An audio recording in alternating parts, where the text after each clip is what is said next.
Peace, Supreme Understanding. I just recorded this video, but I'm recording it again because the first time I recorded it, I ain't had no sound. Hopefully you can hear me. If not, I don't know, turn your volume up, you might hear something. This video is about why I think there's a movie out there that's just as good, I say better, than Django Unchained, but I can't say that authoritatively because I haven't seen the Django Unchained. Why? Well, it's not. I'm not boycotting the movie or anything. I just haven't seen it because I don't see movies like that without my 15-year-old daughter. And we just got back in town, so the first opportunity I had to see a movie was with my Earth Just Now at like 10 o'clock, New Year's Eve. We just got back in. You might still hear some gunshots because it's like 1 something in the morning, New Year's Day. And so I might, look, if I say some words kind of awkward, don't judge me. All right? This thing clear? I had to say, don't judge me for that either. All right? So, yeah, I take my 15-year-old daughter to, Hidden Colors 2, the Django Unchained. We got to see that together. But this movie, I don't know. I'm going to see the Django Unchained, but I think this movie got some things that the Django Unchained just ain't going to have. See, from what I've heard, the Django Unchained is a great movie. I mean, it's moving. It's, the story of an original man, finally getting his vengeance. And, I mean, how can you not support? I mean, we published a book called Black Rebellion. I love that idea. I mean, we published another book called Rap, Race, and Revolution. I'm with it. I'm all for it. So I'm not against it. I mean, people that have critiqued, they've said, oh, well, if a black film director or producer tried to put it out, he would have not been able to. And, that's right. You'd have had to do it independently, like the spook who sat by the door. You wouldn't have been able to get finance from white folks. So, yeah, you can be mad at white folks because they'll finance that when a white director does it, but not when a black director does. Got you. But, I mean, I hope that if you're somebody saying all that, then you're somebody that supports black cinema. There's other issues. People talked about themes of sex and violence and the use of the N-word, and is it historically authentic? And, I mean, is Sankofa a more authentic film on slavery, on chattel slavery, or what's that other one, Goodbye Uncle Tom? I mean, that's not even relevant to what I'm talking about. What I'm talking about is just the difference between a film where it really like hits you in your gut and you're like, man, I feel that. Like that movie made me feel victorious. I mean, I know a lot of people that said after they left that theater, they felt like, they felt like they could whip every white man's ass, basically. So I get that. That's, any movie where the underdog wins is gonna get people in their gut. Got you.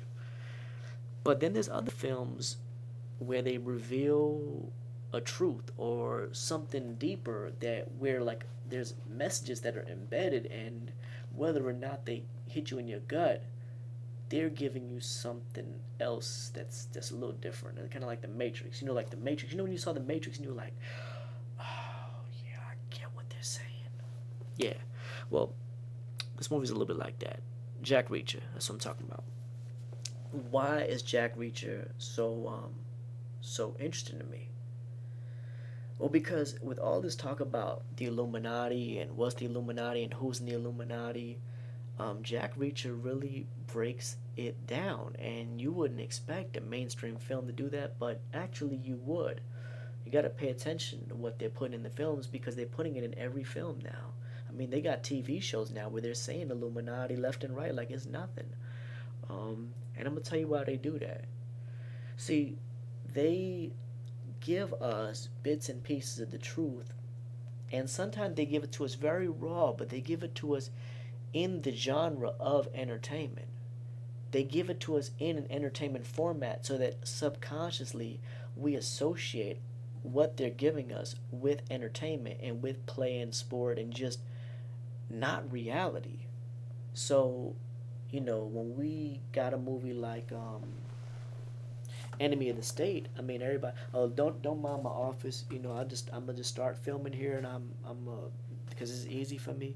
But I got a treadmill in here, we got a printer, we got books. I mean, it's like, I don't know, you can't see nothing else, but there's a gang of stuff in here. Don't mind that. Don't judge me again. So they they put it in the films. Like, they put it in films, they put it in music, they put it in TV, they put it in everything, and that way it's kind of like the associations aren't as sharp for us anymore. Like, we would associate it with the truth center of our brain but we also associate it with the fun center of our brain. See what I'm saying? Like, we make subconscious associations with fun and entertainment when we think about something as serious as like the NSA and wiretapping and the lack of privacy. And that's all real, but it's all in a film where Will Smith is whooping some ass. So for a lot of us, if you say NSA to people, it's not that deep, and it should be. Um, though there's another problem because a lot of us don't know what to do with deep information. It overwhelms us, and our lack of ability to act on it can kind of make us weird. Some of us become really weird because we can't act on all the deep information that we have. Um, it's a feeling of powerlessness, actually, when you think about it. Knowing all this stuff about the Illuminati and you can't do nothing to them, you just turn into a lunatic because you're scared and you're powerless, you're hopeless. I mean, you're just as bad as you were when you didn't have any knowledge, but you're actually worse because now you know about a bunch of other boogeymen that you didn't know about before. You still feel powerless, but now you're worried about another boogeyman getting you.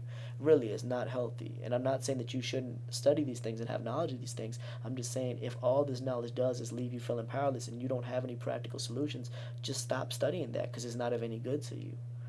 Maybe maybe you're able to share the information with somebody else who will be able to do something. But seriously, if you ain't figured out nothing to do with it, you may not be the person that needs to communicate this knowledge.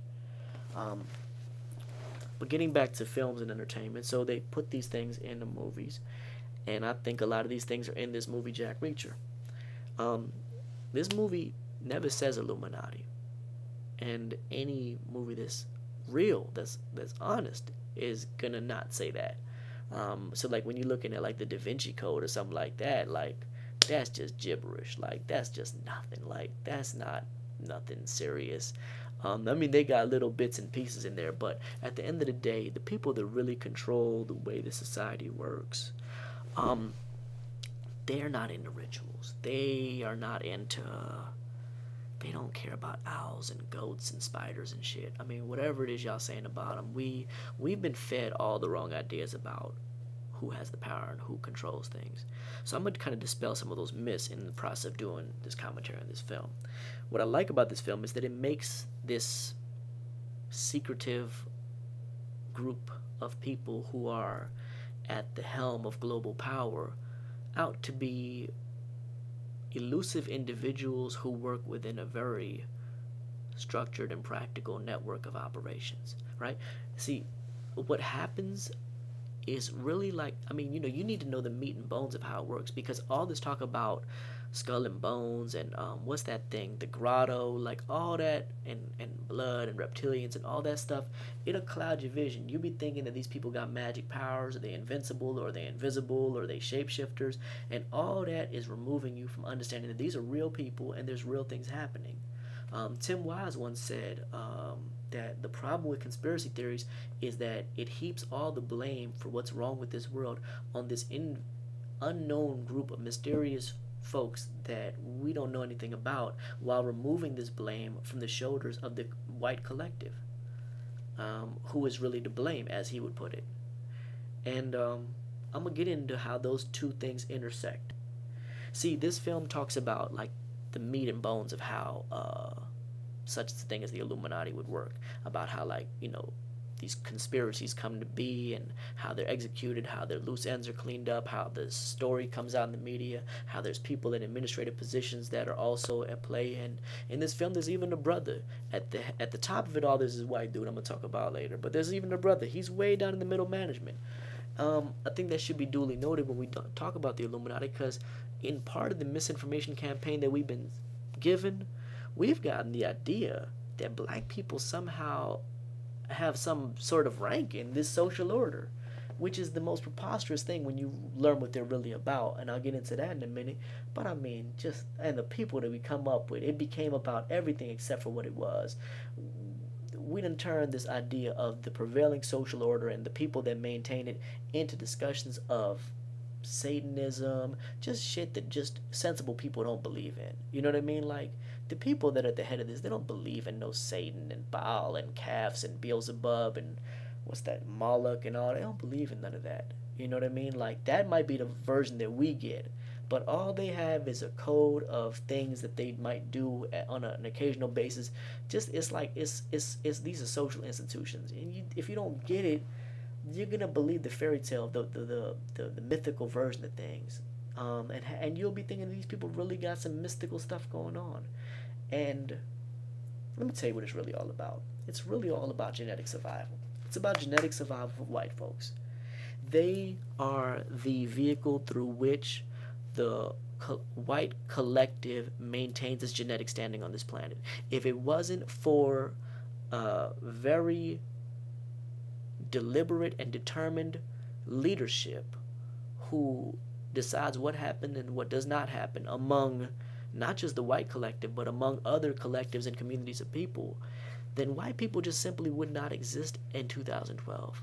The reason that they're still here is because all these things that have happened that people attribute to secret societies and the Illuminati and all that, and some which they don't, are based on white genetic survival. And that includes things like institutionalized racism, but also things like the genocides that have happened all over the planet, the subjugation of original or indigenous people all over the planet, even the brainwashing and mind-numbing that they do to original or indigenous people all over the planet. The way that our minds are twisted is in furtherance of their mission, which is simply to survive and to outlast us. The longer that we're here, I mean, our survival is a threat to their survival. You already know about Mendel's laws, you know about genetics, you know black and white. If there was an ability for us to mix freely, it would be no more white. And for white folks, it is very important for white folks to survive as white folks. That is pretty much the history of Europe, and that's pretty much the history of these secret societies. It's about creating social orders that allow for these things to happen, including ongoing wars, and including the theft of land, including the theft of resources, including the continued exploitation of original people everywhere, including the sterilization campaigns that have gone on in the guise of helping people take care of their families. It's really been about sterilizing folks, including like a lot of like just sick and disturbing stuff that they're doing that other movies have even talked about, where the ultimate goal is about eliminating us and continuing them. And that's what this dude in this movie represents. I'm gonna get back to him. So this dude, he's like an Eastern European, Russian or something, and he's just been really beaten and battered by life, and he doesn't even have a name. You don't even learn his name. You don't learn anything about him. He just basically comes off like just one. He's identified as like a John Doe, which is really what the Illuminati is. It's not a Rothschild or Rockefeller or Rupert Murdoch or Donald Trump. It's definitely not Soulja Boy and fucking Lil Scrappy. You know what I mean? It's people that you won't see in the news. It's people that you won't ever read about. It's people who keep very low profiles, and it's people that don't care about money. It's not about money. Let me get into that real quick. People are talking about how it's the international bankers and this cartel of people trying to get all the money in the world, and they want money, and it's not about money. The people with real power have access to whatever they want to do. They don't want no more Chuck E. Cheese tokens. They can do whatever they want. They can have as many damn they can molest as many kids as they want in Indonesia and get away with it. And then they can go fly to Africa and go. They can do whatever they want. Them sick fucks. They can do whatever they want. They don't care about money. They're not going to be on the Forbes list. So what's it about then? I mean, maybe there's some people below them that are motivated by money, but for the people at the top, it's really about making sure that this collective survives. These are the people that rise to the top of the social order so that the collective can survive. Maybe they're chosen. I don't know. I don't know their inner workings. It's not like I hang out with them. This is just what I've been able to figure out by studying literally some thousands of years of history, and this goes back. And I mean, I've read considerably because for many of us that have had knowledge of self for a long time, the Illuminati is not a new subject. I mean, I read about this 15 years ago. I was reading Behold a Pale Horse way back in the day, and you know, all the other books that people are just now learning about. We was reading all of them. And I started studying it from a more practical perspective, like looking at different things that are happening in the world, minus the mysticism, like minus the theories and the stuff that nobody could validate or verify. And we get so caught up. I mean, you got one camp of people that's caught up thinking that they're reptiles and shapeshifters and Satan worshippers, and you know, like like, no. And then you got the other camp of people that think that they just are just a social group, and it's just, I don't know, like, I don't know what they think the ultimate end goal is, but they think that Jay-Z's in it, Kanye's in it, and I mean, hell, in this movie there's a brother, he's part of this program, but he's way down under the middle management. He's like at the bottom of the totem pole. If anybody, you think anybody that has a real high standard somewhere, like a Jay-Z, has been coached or talked to about what he can say and what he can't say, yeah, I'm pretty sure that's happened. But in terms of actually being a part of this society, homie, they can't even get into their country clubs. You think that they gonna get into the cabal that runs the world? They just, you're like, you gotta really not understand the way the world works to think that. So yeah, maybe they take orders, but you know, your third grade teacher takes orders. You know, the police chief takes orders. The mayor takes orders. You know, if you was a rapper, you would quickly learn there's things that you can say and you can't say. I mean, everybody gets it one way or the other once you get to a certain point. Everybody gets that talk. Some people, they choose to risk their lives. You know, some people, they choose to continue doing what they was doing and continue going against the grain. You know, hey, that's neither here nor there. All I can say is that this movie, I mean, it shows you, because this dude in this film, he represents, in a way, being that he's an Eastern European or a Russian, he represents the Caucasian. He represents the people that had, I mean, the dude bit off his fingers. If you see the movie, you'll get it. But the dude, he talks about how he do whatever it takes to survive. And in some ways that represents the survival that they had to go through in the caves of the Caucasus and all that. Like, that's history we'll get into when we do the volume 4 of the science itself. But this dude is talking about survival in another context. He's talking about the universal collective form of survival, when we're talking about European survival, which is mediated by the function of a social group that we think might be called the Illuminati. But even, hell, William Cooper said this a long time ago in Behold a Pale Horse, that they're definitely not called that anymore. So we don't know what these people call themselves. We don't know what traditions they have amongst each other. We don't know what they're really, really into. We do know that there's somebody doing this. There's somebody behind it. And I'll get into that. Oh, man, I don't want to make this video forever, but I'm going to get back into these films in just a second. All I'll say is he represents the European that will do whatever it takes to survive. He says it's all about survival. At one point, one of the characters says to him, you know, all these killings, there's not enough money in the world to justify all these killings. And he says, it's not about that. We just take. And he says something else. I don't remember. I just saw it just a minute ago, but I forgot already. But just think about that. Just think about what it is that they actually want. You know, like, get the religious stuff out of your head. Religion is another means of social control. Like, religion don't really liberate people if you think about it. Religion has historically just not done that. So if you think it's this war between Jesus and Satan, like, you really gotta learn the history of the church and learn the history of the Knights Templar and a bunch of other Christian communities, or so-called Christian communities, that were related to the workings of the secret societies that you talk about, if you take the religious approach to this whole subject, which I don't think, once you really study politics and study the way that the world is worked, you will understand that it's really not at all a religious kind of thing.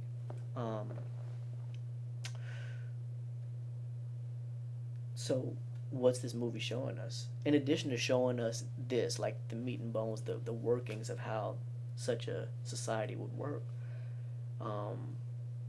they're making some commentary, as they do in these types of films, about something that's happening right now.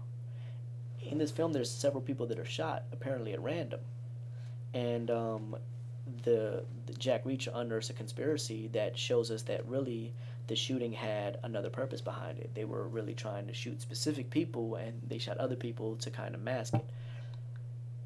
And when we think about the recent spree of shootings that have happened, from the Colorado theater shooting to the school shooting, there was a shooting in a hospital a few days after that, then a shooting in that the mall cafeteria before that, then there was like some, I think even some firefighters got shot. I mean, what's going on? I mean, some people say it's about gun control and gun rights. I disagree. And I'm going to tell you why.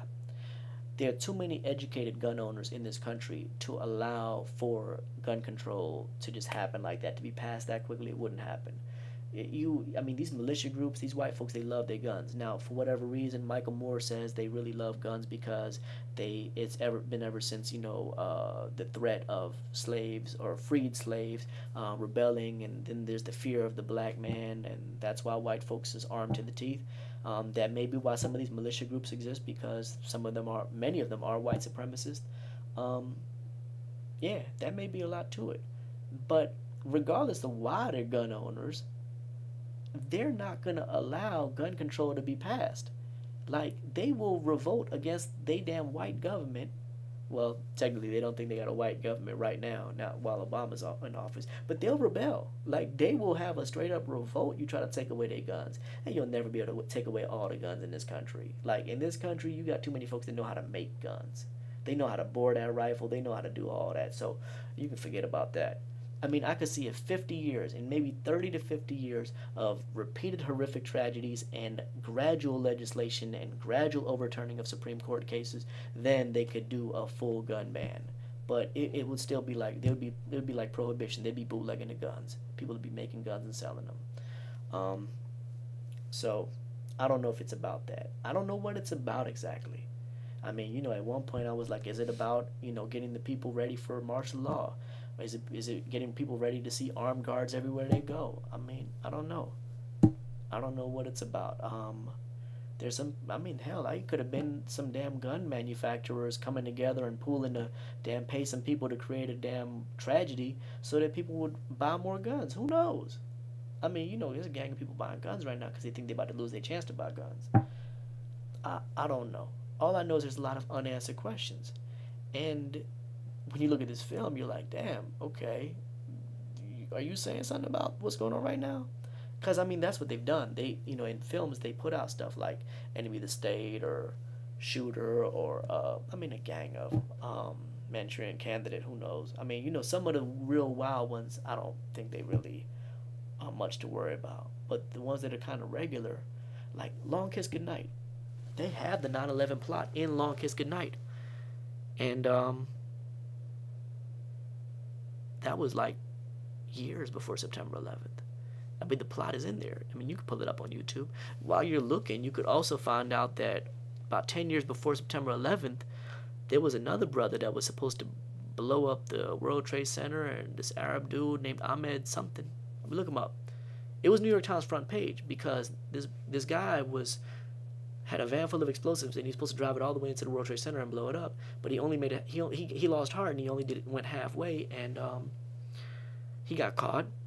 And when he was telling his story, turns out he had been paid by the FBI to do it. Now, who would believe that? Of course, nobody believed that. But this dude was smart enough to record them, and he had the tapes. It made the New York Times front page that the FBI was paying this guy to blow up the World Trade Center. You could look it up. And I talk about it in How to Hustle and Win Part 2 also, I think. I don't know. It's been a lot of books. I'm starting to forget now. But nobody knows about that now. Nobody even thinks about that now. So just think about how that works. Just how entertainment can just make your mind numb, and how the media just chooses what you're supposed to know about and what you're not. So maybe this school shooting was to distract us from something. Maybe the shooting spree and all this is to make us have more anxiety and be more fearful. Hell, I know I was just in the theater a minute ago, strapping my lap, ready for something to happen. I'm waiting for James Holmes to come in, But that might be delusional thinking that's been created by what they want us to think. I mean, how much of it is real? I mean, I would hate to be the one that's saying there's something questionable about a shooting where children died. I mean, I don't want to be that dude that is insensitive to the death of children. I have children. But there's questions, and as a parent, I would want answers to these questions. Like, why was this parent of a 5-year-old girl or a 4-year-old girl who died, why was he live on the news about to do an interview, and he was laughing and smiling before he got in front of the mic? And when he got in front of the mic, he got in character, and he choked up and he started crying. But right before that, he's laughing and smiling. You can see it on YouTube. Now that right there would raise some suspicions, along with the fact that they said he shot everybody with a rifle, but they found the rifle in the trunk of the car, but there was pistols on them, but rifle in the trunk of the car. Then there was a second person that they found with fatigues on also in the woods. The parents caught him. He said, I didn't do it. He got taken into police custody, never talked about again. Who was that?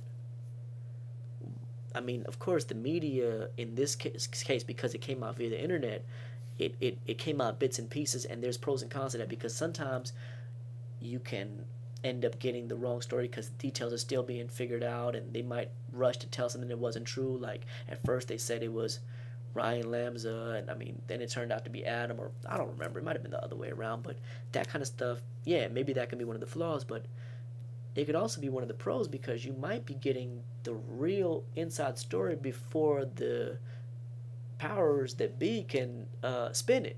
You know, like, they take time to draft a story and get all they ducks in a row, and sometimes if somebody's like giving you a play-by-play via Twitter, then it's hard when they try to produce a witness later on to contradict that Twitter record that is now public record and everybody's seen it. You know, it's hard because there might be more than one version of the story, and then you got to figure out what to do. So, pros and cons, because there's a lot of holes with the story, like the mother and who was the father, and this is when it leads to this one thing that ties directly to this movie, because there's people that were involved with this shooting. There was people involved with the Colorado shooter, and there's just people scattered in incidents like these that were related to this recent scandal, this Libor scandal. It's a big scandal, but it's underreported. Nobody's really talking about it. Somebody should really do some investigation, because I'm not saying I got it all figured out. I'll never say that. I just have questions. I just want to know. I just want to understand a little bit more. Because if there is something to this scandal and people are dying, and did the MSNBC, I don't know, news chief, CEO, who was it who lost his children, whose children turned up dead, like right after they broke the news of the scandal? I mean, look that up. Like I said, I could be wrong. I'm fine with being wrong. I have questions like, is there some truth to that? Like, and is that something they put in the film? Oh yeah, they put in the film because they do that all the time. Like, they put out the entertainment version right around the same time the real thing is happening. So what's going on? I do know this much. I'm gonna conclude this video on this. Whatever you think about the Illuminati and the power structure, and whether they really are about wiping us all out so that they can live, and whatever conclusions you come to, I know what conclusions I've come to. There's no reason to live in fear. That's the one thing that they thrive off of. They thrive off the fact they're outnumbered, yet we scared of them, you know? And sometimes they hit us with a gang of information that'll make us say, oh, wow, y'all, like, they'll put Loose Change on Netflix. They're not going to hide that from us. They know people want to know about it. They'll throw some entertainment in there. They'll throw some debunking in there. But they'll let Loose Change be on Netflix. And it's kind of like they saying you're a pussy because they know you're not going to do nothing about it. Like, Davey D has broken news now that the FBI and all that was infiltrated Occupy Wall Street. You could know that, but they kind of know you're not going to do nothing about it. Like, they know that nobody's going to go, like, rush one of the a killer cop. Like, they know, like, that they kind of got the idea that people is scared. Like the only ones that are really not scared are our youth, who are putting in work in the streets, killing each other. You know, that's why I work so hard to reach them, because they not scared. They don't have that fear. And people were trying to give them that fear. That's why the whole Illuminati thing was so focused on hip-hop and youth and all that, because it was meant to plant fear in their minds. And all the fear ultimately goes back to fear of white folks, and fear of this invisible, mysterious power associated with white folks when they really have none. All of the power is built off of us. If we were to stop supporting them, they would have no power structure. We are the foundation for their system. We are their backbone. We are the backs that they built this off of. And they didn't build it. They live off of us.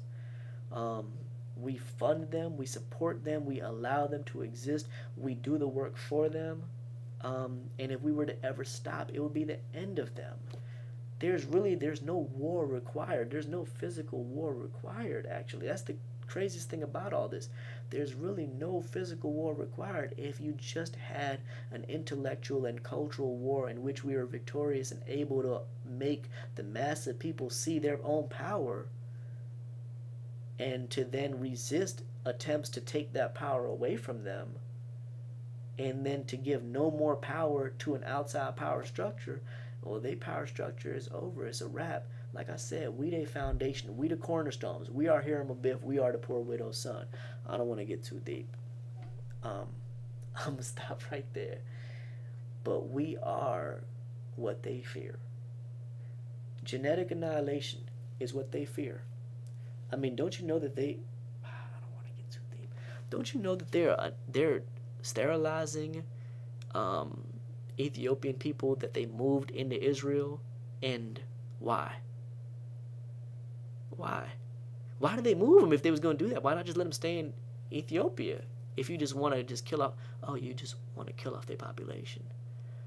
And the Beta Israel, so we're sometimes known as the Falasha Jews, the Beta Israel are the original people. They're some of the original people, which means they have haplogroup A. Their blood, not blood type, their lineage is mitochondrial haplogroup A, which means they are not mitochondrial, Y DNA. Y DNA haplogroup A. A is the first. They are the first. They're direct descendants of the first humans. Then you got all these other populations that came off, and your blood type might, not blood type, but your haplogroup might be E, your lineage might be R, whatever. They're A. And they're being killed off. Just like all the other original people, all the other first people of the planet are being exterminated one way or the other. Andaman Islanders, the Khoisan in South Africa.